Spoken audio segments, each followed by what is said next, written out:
Jeff and Larry are Oh, here. Larry. I've got this Larry. Jerry. Jerry. Picture.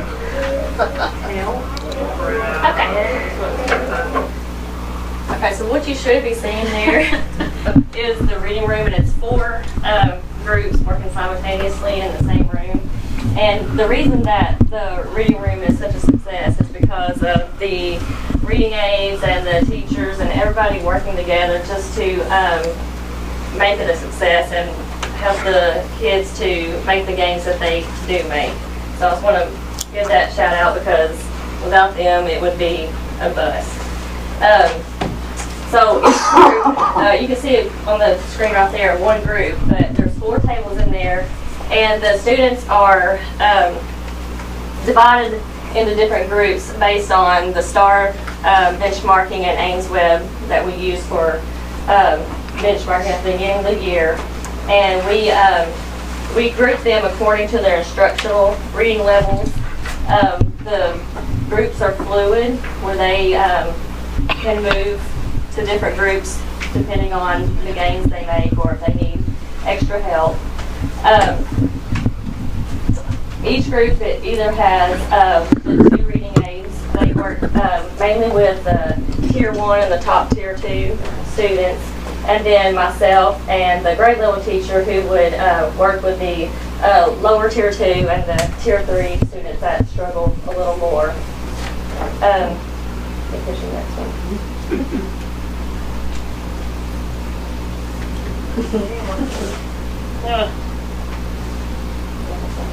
Okay, but anyway,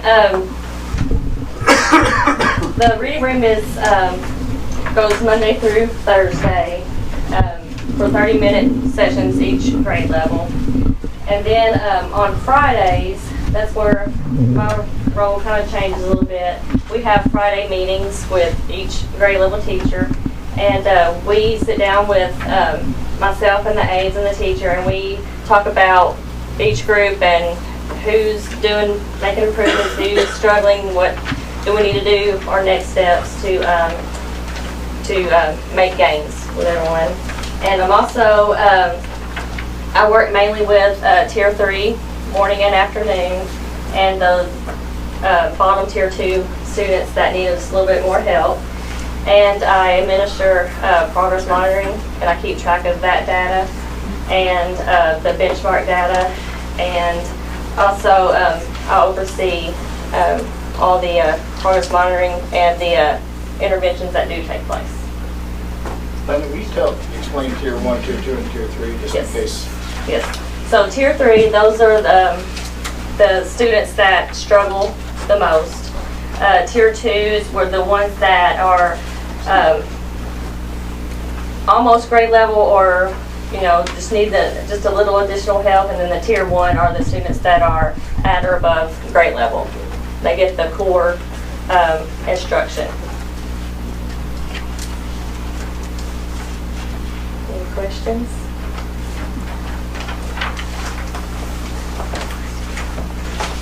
I sat at MES for a couple months in that Yeah. with Chris, and it's really neat. It really is. And the students seem to enjoy coming to the reading room, and they want to do better and jump the groups and do that too. They really do. They're patient, just patient. And they're good at encouraging each other too. They are.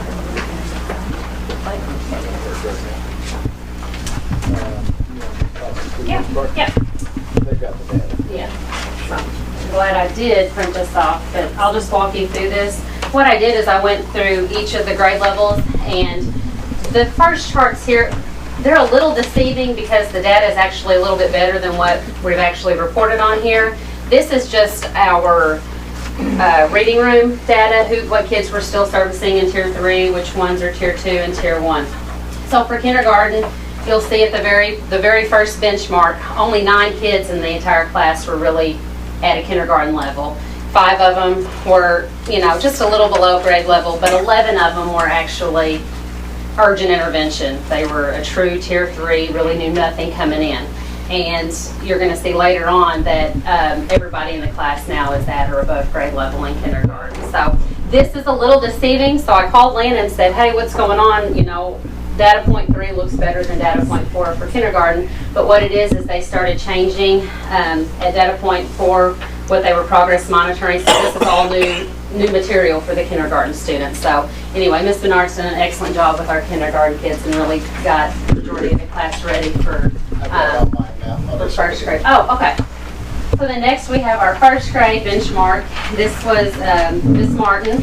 And again, you're going to see, what we want to see at the very end is all green. And so we really want it to look like that. This is a really good example of what we want it to eventually look like. We still have 5 more weeks before our fifth and final benchmark where we would love to see everybody. But that's just first grade's data. We've got one kiddo there in urgent intervention, and the majority of class is right where they need to be. Same with second grade. Ms. Cap really does an excellent job with our kids, and you can see from the data there, right now we have nobody that are in the urgent intervention. Third grade's a really smart little class. They come in strong, but they maintained, and actually, according to our last benchmark, third grade now, every one of those students are at or above. So again, it's a little deceiving here. We still are servicing 3 of those students just because we're watching them and we don't want to see them slip, but right now her entire class is at. And she was the new hire this year, Miss Peyton Smith, and she was a great asset to our school building, and she's done a great job this year. Same with 4th, 5th, and 6th. It gets tougher, you know, the older they get. The reason that we're really focusing and the reason that reading room is such a priority for us right now is because we're trying to target them in kindergarten, 1st, 2nd, so that when we get to 4th, 5th, and 6th, you know, those numbers, we're going to see the same things. But Becky's done a great job with her kiddos this year. And again, this looks a little deceiving because actually the majority of that class is in Tier 1 as well. Same with our 5th grade data. None that are in intervention or urgent intervention, half of them, we're still servicing those kids. And the rest of them are the Tier 1. And then our 6th grade data, the same there. It's harder when you get to those older grades, but Ms. Penrod's done a good job with those kids as well. And again, Ms. Lana and Ms. Kelsey and Ms. Melissa pull those kids out and they're working with them, and I do anticipate that our next benchmark, we're going to really see an improvement there. So the next page is just our Rti Progress Monitor from benchmark 1 to benchmark 2. So you're going to see like where they all fell. Tier 3 on the first benchmark, you know, 52. That's actually 52 kids were at urgent intervention there. And then you can see on Tier 1 there, the big green, 89 of our kids are actually at or above grade level right now out of about 130. I'm not sure if this is, well, yeah, 130, 140 kids. So we're pretty proud of that. And the next one was just really shocking. You're going to see on our first benchmark where we were, 25% of our kids were at urgent intervention, 40% were on watch or at intervention, and only 35 were at or above. And right now on the 4th benchmark, we have no kids in urgent intervention, and this is our STAR data. This is 1st through 6th grade STAR data. We have 5% that are just in intervention. We've got 10% that we're watching right now, but 85% of our kids right now in Brookport in grades 1st through 6th are at or above grade level, which is very, very impressive. Of those 85%, 68 of them are actually above grade level, so I think that's worth noting as well. Oh, and this is our kindergarten data. So with kindergarten, we use our AIMS data, and they only do a fall benchmark, a winter benchmark, and then they do a spring benchmark. So in the fall benchmark, you can see almost half of the class was at urgent intervention or Tier 3. And then right now, this was just the winter benchmark. No one was in a Tier 3, 14% was in a Tier 2, and 86% of those kiddos are at or above grade level right now. Wow. And then I thought it was worth noting, Miss Atkinson is our cross-cat teacher. She's new to Brookport this year. She teaches our cross-cat class. So I started looking at her data today. Our cross-cat class are students who are very, very, we're talking 3 to 4 to 5 grade levels below where they need to be. So I started just looking at some of the students and how much they've actually grown this year in her class. And so this is 5 different students that are in her class. 4 or 5 of them don't even register, they're just young. But of her 5 of her 13 kids have really shown a lot of growth in her class. So I just wanted to note that as well. So, do you have any more questions? Or I'll share the video. I'll share this with you if you have time. You're welcome to come out anytime and watch the reading room. It's like Lana came to me at the beginning of the year and she said, you know, I really would like to have everybody in the same room together. And I thought, oh, how's that going to work out? She's made it work, and it's crazy to just walk around and see, you know, the kids are so focused on the teacher, they're not even worried about what's going on in the rest of the class, and they're getting it done in there. So I'm very proud of them. Yeah, I have to say too, Lana has met with me and Crystal Smith from MES, and they're doing a lot of the same things at MES, and we're going to check in on them later. But I think we're seeing a big benefit from these RTI services because we're catching kids. If you go back to that, I think that the kindergarten data is really telling. Almost half those kids were way below even coming into kindergarten where they should be. But there were some serious concerns, I think, that Ms. Bernard had, and probably some frustration, but she worked really hard with Lana, and now none of those kids.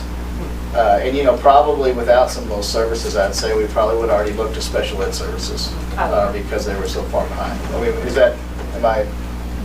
And there's 26 in there. We're not talking about a class of even 18, 19, or 20 kids. That's 26 kindergarten students, right? Did you get 24? Oh, we started out with 26. Started out at 24. We're at 24 now, so.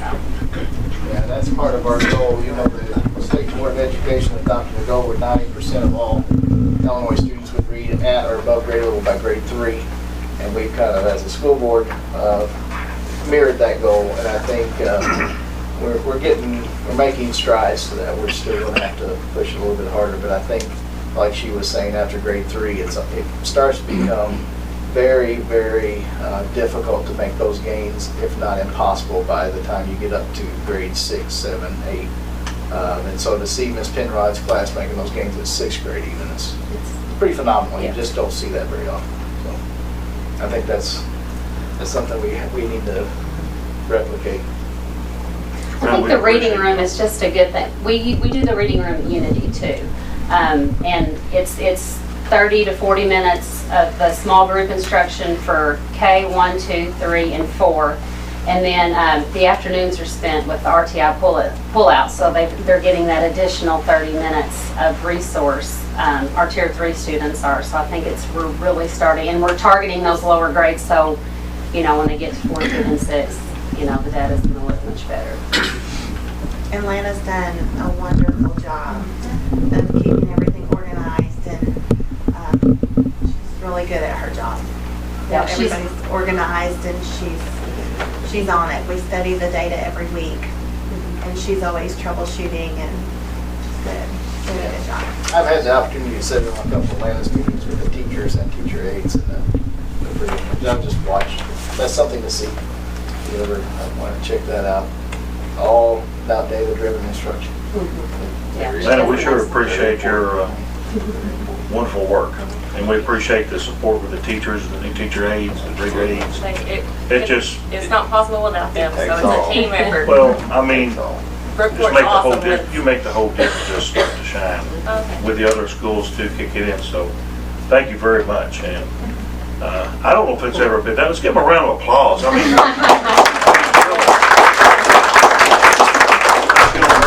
Thank you. All right, anybody guess? Would anybody like to step up? Public comment or anything? Yes, sir. Yeah, so my name is Gavin Reapy. If you don't know me, my boy is Hank. He's in 2nd grade at Unity. I'm proud of Unity. He does well. He likes getting on that bus every day, and I feel that he's learning appropriately, and every day he comes home with a funny story. He's pretty happy. And so, I believe it was 2 weeks ago today, I was kind of surprised when I got a letter in the mail from the Regional Office of Education concerning truancy. We've had an interesting year, and I was aware that he'd missed some school, but I'd been in contact with the school office, and all of his absences were excused. He was doing, pretty good in school, doing well. And so I get this letter in the mail, and it's saying that a process is underway to enforce Illinois truancy laws. And it goes on to talk about unexcused absences, which in our case, they're all excused absences. And there's a total of 4 paragraphs. I've got copies of this letter. I'll make sure each of you get a copy before we leave today. And I've got my contact information on that letter also. And I'll read through that letter and look at it from my perspective. I value his time, and I keep track of what he's doing, and I feel that every absence he had was he had a reason for being gone that day. And I tried to get in contact with Colton Foster. He was on vacation that week, so I was never able to make contact with him. We did exchange some voicemails. However, I did speak with Lori LaQuat a couple times, and we had polite conversations. However, we had to agree to disagree. Apparently, the policy is now that it doesn't make a difference if it's an excused or unexcused absence, and she doesn't use the word absence. She only uses the word truancy, which I found that to be somewhat offensive because my boy was not truant. He was out of school for a reason. Each day he was out of school, be it sickness or something to do with the family. And me and Lori really couldn't agree on that. Apparently there's a school report card, and there's a connection between attendance and funding. I'm not real sure how that works. She wouldn't really touch on that subject. That's something I'd like to know more about, and please jump in and interject with anything, because I'm sure you guys know more about this subject than I do. I'm just starting to feel the waters right now. Gavin, if you'd like to, we can sit down and I can cover all that. I'd like to meet with each of you, or at least speak with each of you on the phone. I don't know what policy the county is able to set and what policy that you guys are held to from the regional or the state level. I'd be glad to sit down and cover that with you. Right. A lot of that has changed. We could maybe even later this week. I've got a couple. Absolutely, I'd appreciate meeting with you, and like I say, I'll make sure each of you gets this letter and read it from my perspective. I want my boy to continue to enjoy school, and if he feels like he has to go, if he feels like it's a prison, he's not going to like it anymore. He's not going to perform as well, and I understand that there's lots of different needs in the community. There's kids who are not in good situations, and we need to be keeping an eye out for them. However, my boy is my responsibility, and some days he may need to be somewhere else. And I don't believe that somebody from the Regional Office of Education would be telling me when and where my boy needs to be. I believe that should be my call. So, thank you guys. And anybody? Yeah, would you like just give me your... I've got my contact. I'll make sure you get a letter. My contact information's on it. I think you'll answer a lot. All right, but thank you guys. I appreciate Thank it. you. Anybody else? Okay. MCEA, you got anything? Okay. We'll move right on down to the approval of the minutes, financial and treasury report, and bills and payroll. Has everybody had a chance to look at all those?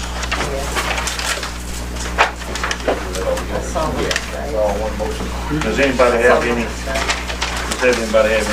to say about them? If nobody does, I need a motion to accept the minutes and the treasury report, bills and payroll as is. Make a motion. Do I have a second? Second. Got a second? Any more discussion? Lisa, roll call, please. Mr. Berger? Yes. Mr. Cook? Yes. Ms. Larison? Yes. Ms. Frenchie? Yes. Mr. Summer? Yes. Ms. Steele? Yes. Mr. Souders? Yes. We'll move down to the superintendent's report. Okay, I'll try to keep this brief. Most of you guys aren't here for this part. Everybody should have a copy so you can see. It's just the same thing that's on the board over there. I always try to start with some communication data. I feel like our staff's doing a great job communicating this year. This is just one form of the data, but we're tracking our Remind text message system. We've had over 70,000 conversations with parents this year. Which means it's not just an announcement, it's gone back and forth, and I think that's really doing something. So we've got more avenues and more involvement from the parents, which is what we want. if you just look at last month in general, the next chart, we had another all-time high with 10,353 conversations, and then of course 100,000 announcements, which I'm sure some parents might be getting a little tired of. But the announcements are one way. The conversations are when questions and answers go back and forth. So that's the key to me, is the conversations. But we're having more conversations with parents, and we have the ability to track that. And I'd like to say Brookport in particular does a really good job of using the Remind system, not only for the text messaging, but I've noticed a couple of teachers using it for the calling, and it tracks. So you can track whenever you're contacting a parent, which is good, because we want our parents involved in the education system. Just to kind of double up on what the ladies presented on reading, I put our goals there. There's the ISB goal that they adopted a couple of years ago, the Illinois State Board of Education. We adopted earlier or actually it was in 2018, I guess, to improve reading at every grade level, and targeted reading at grade 3, because there's a lot of research involved in that. So I just wanted to present, piggyback on what they showed you in March. As of right now, this is where we're at. The green is at grade level. That's the key. We want everybody to be reading at grade level by the time they end the grade. So we're at 87% in kindergarten right now, 83 at first grade, 82 at second grade, and 77 at third grade. That's district-wide. So we're still not where we want to be. I did highlight in blue the on-watch. Those are the ones that are close to grade level, and I feel like those are the ones we can still impact. So for example, if we got those 9% moved over, we're up to 86 in grade 3. And we still have some time. We've got about 2 months of instruction left. So we're targeting. I met with Lana and Crystal Friday, and we're trying to target some of those on-watch kids. And then I'll be talking to the other administrators as well. But again, this is something we're tracking. These are raw data. The next chart's just, if you don't like percentages, those are the numbers. So if you look at real kids there. Second grade is our large grade level, by the way, which isn't very large compared to the old days, but that's the one that has more kids in it. And then moving on, the normal expenditures, we're staying pretty flat at $1.7 million.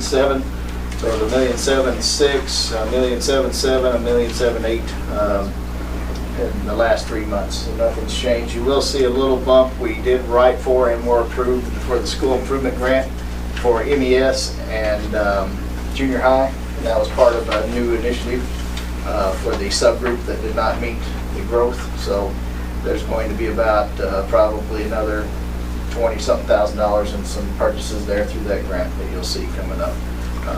So some of that stuff will hit later. Our cash balance is still just above $5 million.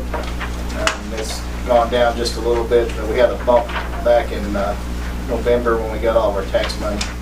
I did want to mention some of the stuff I sent you on the radio technology. I actually saw for the first time a practical use for some of this stuff we've been talking about for safety. And Mr. Charlie Ritchie's been helping us out a lot. We had a weather event not last Thursday, week before Thursday, where there were storms everywhere. They were coming through different parts of the county.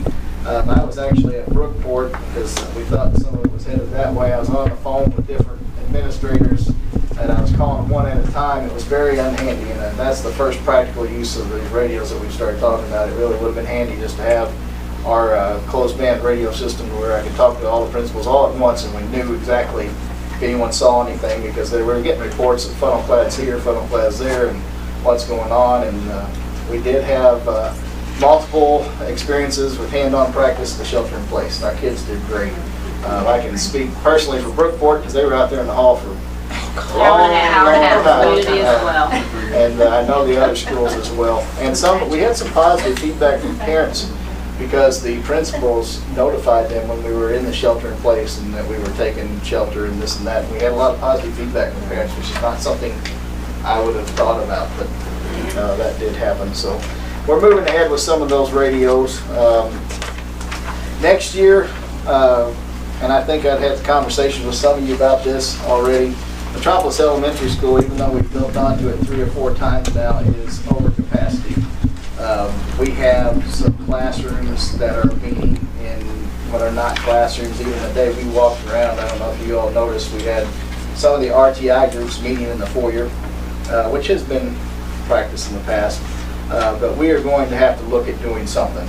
And I've talked to Mr. Conkle. I just kind of wanted to put that in your mind. We're going to have to start looking at something because we need to free up some space there. Ms. Steele, I know you've been in the building as of recently. Would you agree with that? Very much so. We've got to There's free not up, enough some space. somehow. And I think part of the problem, we've compounded the problem because we have most of our special education programs there simply because that's where the majority of the students are. And we're going to have to look at maybe relocating some of that or something that we can. We can't obviously relocate third grade or something. Something that has to be there, but we're going to have to look at that. Try to free up some room there. So I just want you to know that that's coming. Hopefully we'll have some good options. Talked to Dr. Shelby from Shawnee Community College again. She's working on scheduling a career assessment. That's something that the board kind of identified as a priority when we were doing our goals and vision. So we're going to have an assessment for all 7th grade students this spring. It's not really a test, but it's kind of like a survey, interest survey, and it's through an online program that the kids will be able to, it'll be able to follow the students all the way through high school. And that should help us identify student strengths and interests earlier, and then maybe alter some programming at the high school to meet those strengths and interests. So we're working towards that. And step 1 is gathering the data. So if you hear anything about that, that's not just another test. That's to help inform us what the kids are interested in as they're going through junior high and heading to high school. So that's coming in. Shawnee's going to do that for free for us. So definitely take that. And then just for everybody, a reminder, we get out at 2 p.m. Friday because it's the day before break. We are out of school April 1st to the 5th for spring break. It's not tied to Easter this year, so then there'll be an additional day off for Good Friday. What about April 18th? Some of the teachers were asking today. We're out on the 19th. Yeah. Good Friday. Do we have an early dismissal on the 18th? Not on that Okay. day. It was just on the multiple days off, like the Christmas break and the spring break and Thanksgiving. I think are the 3 we do that for. We've had this one before also, and then there's another student half day coming up. So that's basically all I had. Does anybody have any questions about that stuff? What did I skip over? Oh, the school transportation office. I am looking at that. I did have some contact with Mary Road's office, and some of those laws have not changed. So I was hoping we could get out of buying some of those bigger buses that nobody likes to drive. But we'll be putting that on the docket. I feel like we've gone past our prime for our buses that we're using. So we're going to have to buy one for next year. Those buses get used all year long. They're top heavy though. They're top heavy. Yeah, we're going to have to go back to the same style, unfortunately. That's what I was looking for. Did I skip anything in? No, it's pretty good so far. On the next unfinished business, consideration of changes to the advancement placement program. And last time Jill was here, Ms. Shelton rather, she presented an option. The board has the option of adopting that incentive program to try it out this year and then maybe look at expanding it. I know there was some mention of maybe expanding it further than that last time. I think Mr. Summer mentioned. I'd like to at least start with that so we could start putting some of this stuff in place for this year if we could. And again, that was for repaying some of the students back for passing the tests. She had kind of a plan laid out. So if they pass, it would. Yeah, it wasn't just, it's for grades 3, scores 3, 4, 5. 3 is passing, then 4 is even better, 5 is a perfect score. So, anybody have any questions for her? She's here tonight. Average, how many should that involve? I didn't bring any of it. Anything? You probably told us last time. I don't know. Yeah. I wanted to say we were looking at it was still a minority of 20 to 40 students, I think. It was, wasn't it? Potentially, if our If you're trend, just basing it on last year. if our trend continues like it has been, I think it was less than 40. I know it was, I think.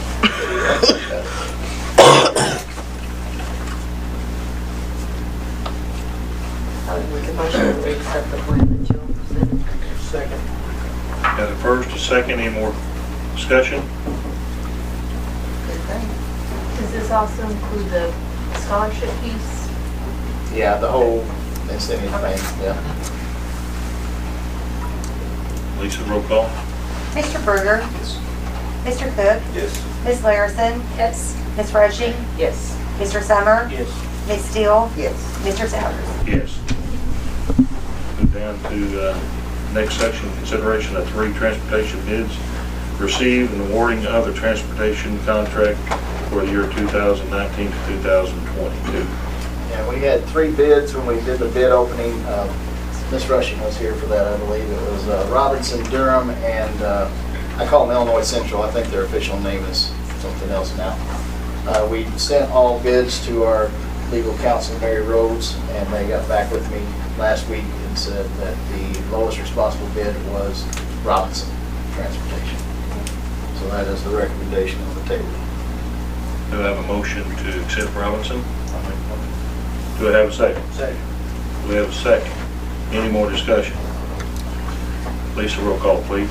Mr. Berger? Yes. Mr. Cook? Yes. Ms. Larison? Yes. Ms. Rushing? Yes. Mr. Summer? Yes. Ms. Steele? Yes. Mr. Sowers? Yes. Consideration of changing the regular board meeting date from May 27, 2019 to May 20th due to it being a Memorial Day. This is a little bit ahead of time, but I was just trying to get that out of the way. I know you don't want to have a board meeting on Memorial Day, so. I'll make a motion Got that the we motion. change the meeting date. Do we have a second? Any more discussion? Lisa, roll call, please. Mr. Berger? Mr. Cook? Yes. Ms. Larison? Ms. Rushing? Yes.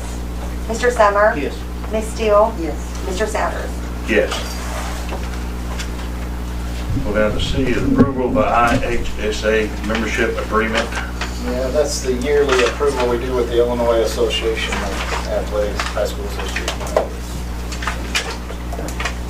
Do need have a motion for that? I'll make that motion. Got the motion? Need a second? Second. We have a second. Any more discussion on that? Lisa, roll call, please. Mr. Berger? Mr. Cook? Yes. Ms. Larison? Yes. Ms. Rushing? Yes. Mr. Summer? Yes. Ms. Steele? Yes. Mr. Sowers? Yes. Then the next one would be consideration of antennas and hardware to panelize the communication initiative, which Mr. Hayes said they've been nice to during the storm to have the low band radio. Essentially, we did, had a guy come out and kind of assess our situation. We're going to need some external antennas that can be hooked to the handhelds in order to talk to them. We're just spread out, so it's going to cost a little more than we initially thought. That's why I put it on here for your consideration. I was thinking it would be a few $100s. It's going to be, yeah, a couple thousand. This is separate from the hand. Yes, this is just the handheld part of it. This will be our close frequency. Those of us with the ham license will also be able to talk with some of the authorities and first responders. And we have 3 now that has the, okay. Need a motion for that. I'll make that motion. It's a great game. Yes. Have a second? Second. We have a second. Any more discussion? Lisa, roll call, please. Mr. Berger? Yes. Mr. Cook? Yes. Ms. Larison? Yes. Ms. Rushing? Yes. Mr. Summer? Yes. Ms. Steele? Yes. Mr. Sowers? Yes. Gonna go over to closed session agenda. Resignations is Marissa Battalion. MCHS math teacher and assistant softball coach, effective at the conclusion of this year. James Prevalet, MCHS girls basketball coach, effective immediately. Yeah, you need to, For each one. yeah, you probably have to do them separate. Okay, for the first one, for Marissa, we need a motion for that. I'll make the motion to accept your resignation. We have a second. Any more discussion? Lisa, roll call, please. Mr. Berger? Mr. Cook? Yes. Ms. Larison? Yes. Ms. Rushing? Yes. Mr. Summer? Yes. Ms. Steele? Yes. Mr. Sowers? Yes. Mr. Prevalet, MCHS girls basketball coach, effective immediately. Need a motion to accept his resignation? I move. Have a move, have a second? Second. We have a second. Any more discussion? Lisa, roll call, please. Mr. Berger? Yes. Mr. Cook? Yes. Miss Larison? Yes. Miss Rushing? Yes. Mr. Summer? Yes. Miss Steele? Yes. And Mr. Savers? Yes. No. Okay, on new employment, Caleb Duckworth as the Massac Junior High School Boys Soccer Coach. I make that motion. We have a motion, do I have a second? Any more discussion? Lisa, roll call, please. Mr. Berger? Mr. Cook? Yes. Miss Larison? Yes. Miss Rushing? Yes. Mr. Summer? Yes. Miss Steele? Mr. Savers? Yes. She's already, Unzetta, I think is how you say it. Zeta, I apologize if that's not correct. Metropolis Junior High Soccer Girls Coach. I need a motion for that, please. I'll make the motion. We have a motion, we have a second? Second. We have a second. Any more discussion? Lisa, roll call, please. Mr. Berger? Mr. Cook? Yes. Miss Larison? Yes. Miss Rushing? Yes. Mr. Summer? Yes. Miss Steele? Yes. Mr. Savers? Yes. We'll go ahead and approve these here, or you want it more time? Yeah, you need to do those, yeah. You need to do him first. Okay. Okay, I guess that's the most important one. Okay, Mr. Art Davis, MES Assistant Principal for 2019, 2020. I need a motion, I'll please. make that motion. We have a motion, we have a second? Second. We have a second. Any more discussion? I think we're very blessed and very fortunate Lisa, to roll have the call. opportunity to have, Mr. Yes. Davis Yes, ma'am. become part of our system. I think he'll be a great asset, with Mr. Conkle. I think they'll work very well together, and I just look for wonderful things. Lisa, roll call, please. Mr. Berger? Mr. Cook? Yes. Miss Larison? Yes. Miss Rushing? Yes. Mr. Summer? Yes. Miss Steele? Yes. Mr. Savers? Yes. Okay, another person that volunteered, Josh Ott for MCHS track, and Sabrina Beck for MCHS track also. Need a motion for both of those for volunteers. I'll make the motion. Need a second? We have a second there. Any more discussion? Lisa, roll call, please. Mr. Berger? Yes. Mr. Cook? Yes. Miss Larison? Yes. Miss Rushing? Yes. Mr. Summer? Yes. Miss Steele? Yes. Mr. Savers? Yes.